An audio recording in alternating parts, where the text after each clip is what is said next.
अखंडानंद सरस्वती बालक थे। एक बूढ़ा आ जाता था, बच्चों के बीच खेलता, ताली बजाता, गुदगुदी करता। बच्चे उसको गली गली करते, गुदगुदी करते। एक दिन अखंडानंद ने एक संत को कहा कि हम लोग खेलते तो हमारे बीच आ जाते, हम स्कूल चले जाते तो फिर दूसरे बच्चों के साथ खेलते। ये 65-70 साल का बूढ़ा सारा दिन हंसता है, खेलता है, गिलगिलाता है। कभी कभी हमको अच्छा भी नहीं लगता है। हम लिक्का छिपी संता कुकड़ी खेलते तो ये अब क्या बूढ़े को खोजना और बूढ़ा हमको खोज ले। कभी हम घोड़ा घोड़ा खेलते हैं तो फिर वो बूढ़ा 4 पैरों पे चलता और हम उसके ऊपर बैठ जाते हैं। कभी वो हम पर बैठने का उसे मौका मिलता है तो हमें माफ कर देता है। लेकिन कुल मिलाकर बूढ़ा सारा दिन हंसता है, खेलता है, कभी सीटी बजाता है, कभी बच्चे भी क्या खेले ऐसे खेलता है, बच्चे भी क्या विनोद करे ऐसा करता है। हमें कभी कभी अच्छा नहीं लगता। महात्मा जानकार थे, उस बूढ़े की गति को जानते थे।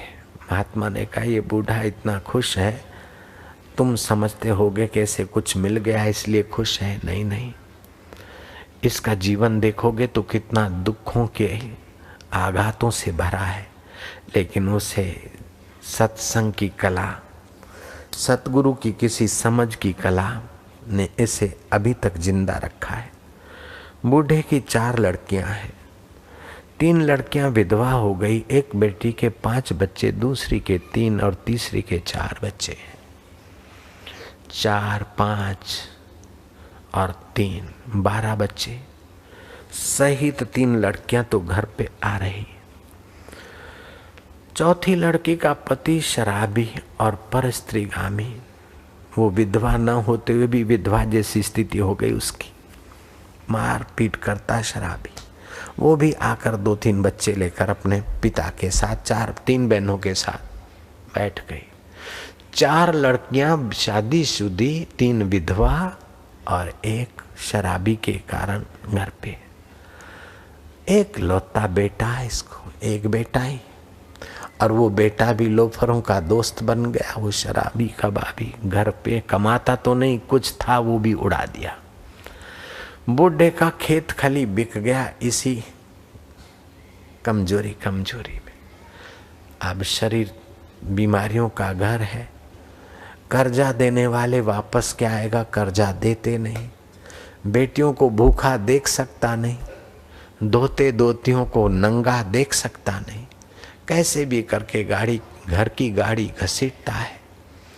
जीने का एक ही उपाय है इसके पास, 200 रुपया कोई कुटुंबी मित्र देते हैं। अब इतना लंबा चौड़ा परिवार 200 रुपये में क्या जिएगा। उस समय इतनी महंगाई नहीं थी, फिर भी 200 रुपये तो उस समय भी कम थे। ऐसे 70 साल पहले की घटना होगी, करीब 60-70 के पहले। अखंडानंद जी अपने आश्रम में आए थे। अखंडानंद जी के हिसाब से देखा जाए तो वो घटना 60-70 साल की होगी।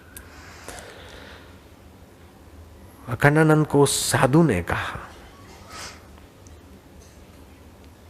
उनका नाम शांतनु था उस समय घर पे। शांतनु, तुम्हें पता नहीं, ऐसी पीड़ाओं को लेकर, ऐसे जख्मों को लेकर वो कैसे जी सकता है। जख्मों पर विनोद और हास्य और प्रसन्नता का एक ही तरीका है जिससे उसके शरीर में कुछ रस बनते हैं, जीवनी शक्ति को चला रहे। और बूढ़ा जी रहा है। जरूरी नहीं कि माल मिलकत हो वही खुश है, ये जरूरी नहीं कि अच्छी पोस्ट है वही खुश रह सकता है, ये जरूरी नहीं कि सब आज्ञा में चले वही खुश रह सकता है, ये जरूरी नहीं है जिसके पास खुश रहने की सत्संग की तरकीब है वो खुश रह सकता है। बाकी पीड़ा के दलदल में पड़े जा रहे हैं।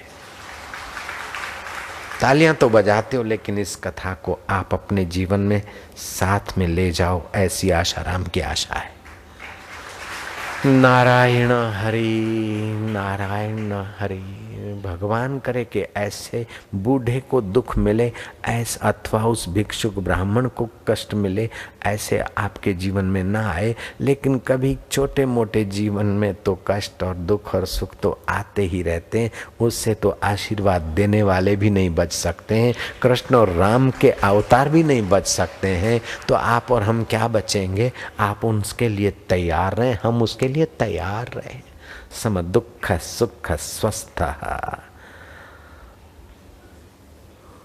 धीरम सो अमृताय कल्पते, सम दुख सुखम धीरम स अमृताय कल्पते।